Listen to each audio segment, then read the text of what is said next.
Welcome to this section on prioritizing. The word priority is actually quite a tricky word because if something's a priority, what does it really mean? And it can mean that it's urgent, you have to do it straight away. Or it can mean that it's important. You might say, my children are my number one priority. That doesn't mean they're urgent, it means they're important. And importance doesn't mean you have to do something straight away. It means that you value it and that you would like to allocate as much time as you can to it. So prioritizing is a mixture of when you do stuff and how much time you allocate to things. And people often get those two things confused. So in this section, I'm going to unpick that and help you to really think about what job should you do first and which job should you spend more time on. So how do you allocate your time? And that's really the essence of prioritizing that we're going to explore in this section.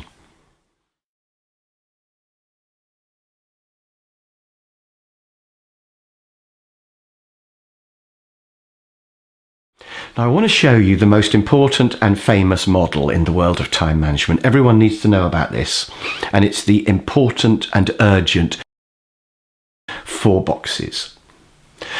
And I want to get you to think during this video about what percentage of an average day do you spend in each box. So let's look at the diagram.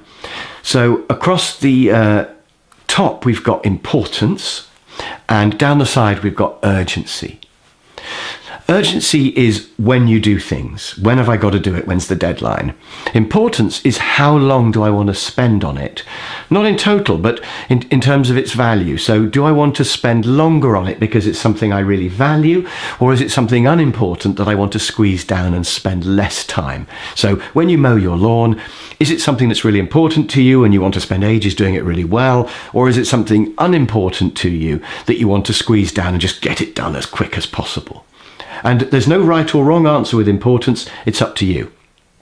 So urgency is a fact, it's the same for everybody. You can measure the number of days to go till, let's say, buying your Christmas presents. It's a fact and it's the same for everybody. And it escalates as well. So as Christmas approaches, buying those Christmas presents becomes more and more urgent. So urgency is the same for all of us and it escalates. But importance is personal and it doesn't change. How important is buying Christmas presents to you? Well, you can decide. You could spend ages on it doing it really well, or you could just quickly buy something from Amazon and just keep everybody happy. That's your choice. So there are 4 boxes. Box 1, important and urgent, is basically the crisis box. Just drop everything and deal with it. Hopefully you don't spend too much time in box 1. But we all have to spend some time in box 1. It's just how life is. Box 2 is the stuff that's urgent, but it's not very important. It's the hassle. It's the do it soon, but spend the minimum time on it. Do you ever get a day where you work really hard all day, busy, and as you drive home you just think, where did that day go? I've achieved nothing today. That's because you've been in box 2 all day. That's what it feels like to be in box 2, running in your hamster wheel just to stay still.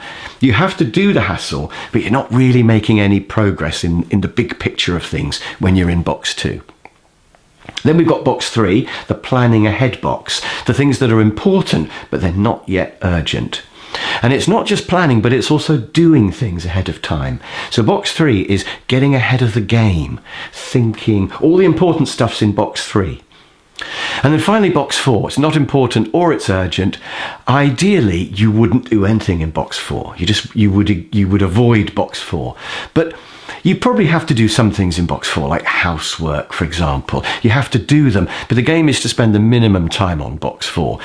And because it's not urgent, you can plan it in as well. So plan it in and spend the minimum time. That's box 4. So I want you to think, what percentage do you spend in each of the boxes? Start with box 1. What percentage do you spend on crisis? Box 2. What percentage do you spend on hassle? Probably quite a lot, I would imagine.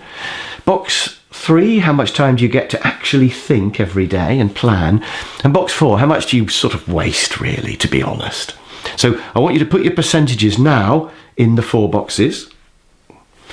And then just think, if you had, say, 40% of your day in box 2 and 10% in box 3, you could see that if you could reduce that 40 to 30 by being more efficient, then you could double the amount of box 3 time from 10 to 20. And that would be a big increase in your productivity. Box 3 is where all your results come from. So can we reduce box 2 and spend more time in box 3? Just think about how much of your day is actually moving you forward. So that's the final thought I want to leave you with. How much time do you spend in box 3?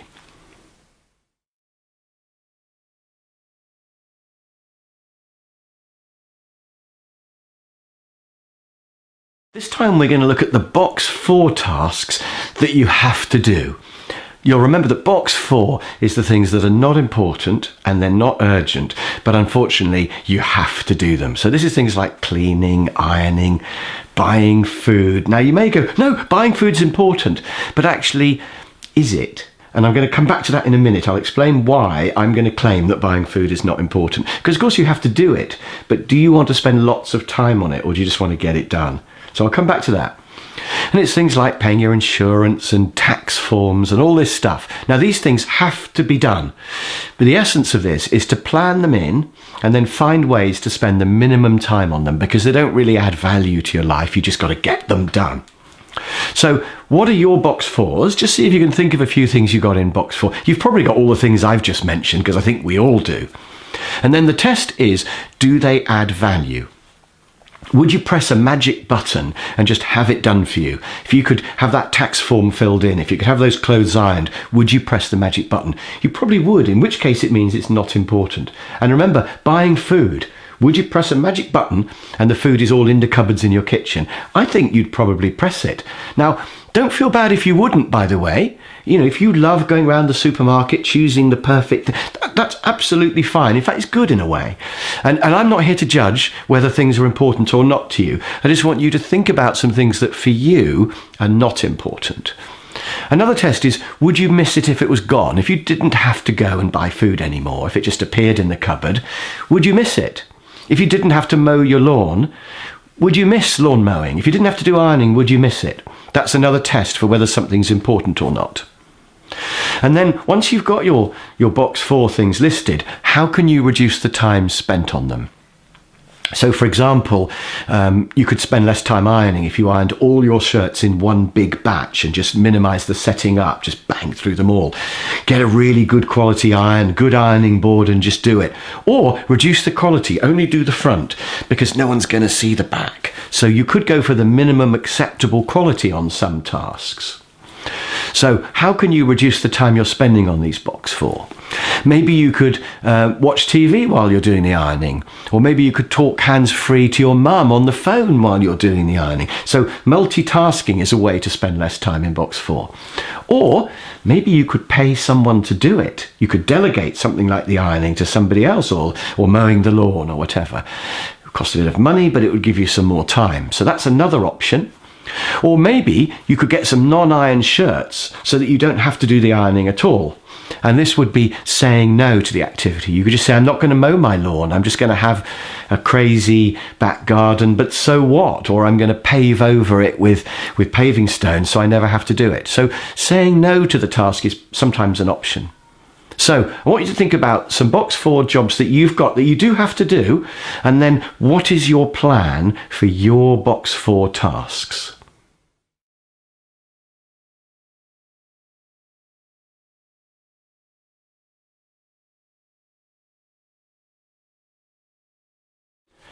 If you had more time, what would you use it for?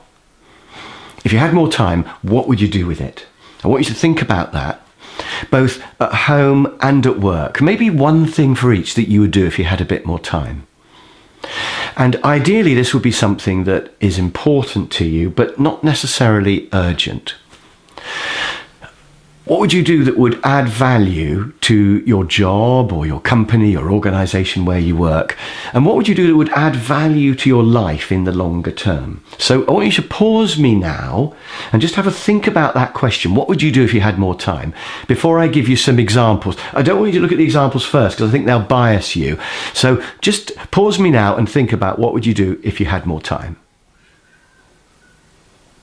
Okay, so hopefully you did that. So some examples of things that might be important but not urgent are things like a bit more time thinking, a bit more time planning. In a work context, it might be developing other people, training them and coaching them. It might be developing yourself. It might be learning. It might be improving systems, looking at the way the place runs. Could it be more efficient? Looking at problems that repeat and stopping them repeating. It might be just investigating problems, trying to work out why they go wrong. It might be getting to know your team and learning how to motivate them better. It might be talking to customers, talking to suppliers about potential future ideas, vision for the future. It might be spending more time with your family after 5 p.m. in the evenings. It might be going on holiday more. So all of those things are things that you might want to spend more time on. I want to just pick one, actually. The thing about developing yourself, there's this idea of sharpening the saw, which is a Stephen Covey idea. He mentioned it in his 7 Habits of Highly Effective People. And he said, if you're going to race somebody cutting up wood or cutting trees, spend a bit of time sharpening your saw before you start, because otherwise you have to work really hard and you don't get anywhere. So the expression sharpening the saw means working on your brain. So reading books, taking online courses or going on face-to-face courses, your brain is everything. So that's what I want you to think about. What do you really value? What would you like to spend more time on? And the reason why I want you to think about this is that this is the objective of time management. It's the objective of productivity, is to achieve whatever it is you'd like to spend more time on.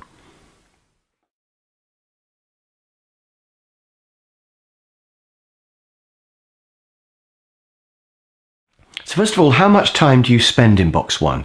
So if you're spending more than about 5% in box 1, I think that's probably too much. But why is that too much? Why is it bad to spend much time in box 1? Because you're doing important things. But my point is you're doing important things in an urgent way, and that's going to lead to stress.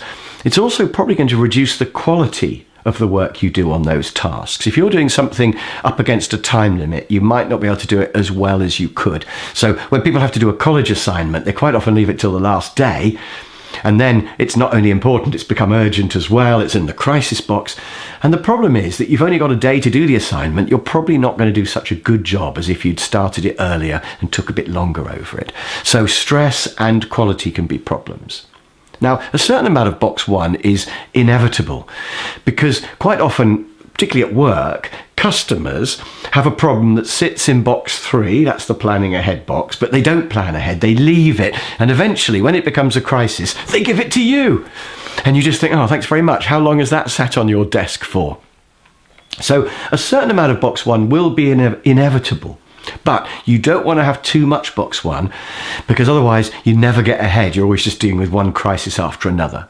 So I want you to pick something in box 1 and think about the root cause. Why has this become a crisis? How could we have dealt with this before it got to box 1? Because box 1 problems always have a root cause. You know, the heart attack was because you didn't do enough exercise, or the customer left because you didn't look after them, or the bad quality job was done because you didn't have a quality control system, or you didn't train people. There's always a root cause. Sometimes you have to ask why more than once to get to the root cause.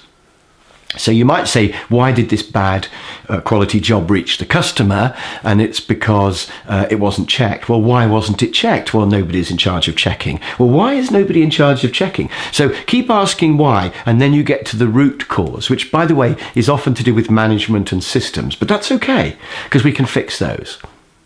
So what I want you to do is just think about what you've got in box 1, and then think about what can you do in box 3, the non-urgent planning ahead, to prevent a repeat of that box 1.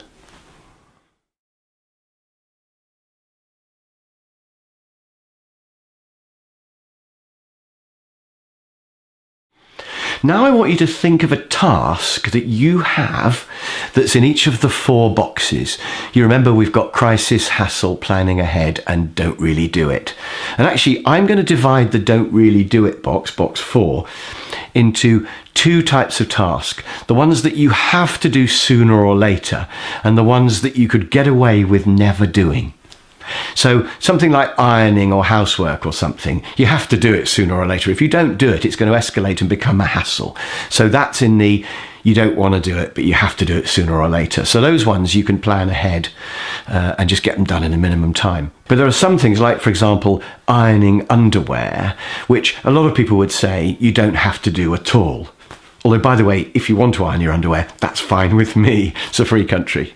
So I want you to think of one thing that's in each of the boxes. So what is a common crisis that you get that's in box 1? And what's a typical daily hassle that you get in box 2? And can you think of something that's important to you, but maybe not urgent? So that would be a box 3, something that you would like to spend more time on, planning ahead, getting ahead type of activity. And then a couple of things in box 4. Can you think of something that you have to do, like housework or buying food or servicing your car, something you have to do, but you'd like to spend the minimum time on? And also that second half of box 4, something that you could just decide not to do. Fixing that fence in the garden, maybe you could just not do it. Or following up that inquiry from a very unpromising customer. You could always decide not to do that. But that's a tricky one, isn't it? Because, maybe that customer is going to turn out to be great. So you've got to really think about that box 4. Do you have to do it, or could you just not do it? So that's your job for this time. I want you to think of effectively 5 things to go into boxes 1, 2, 3, 4A and 4B.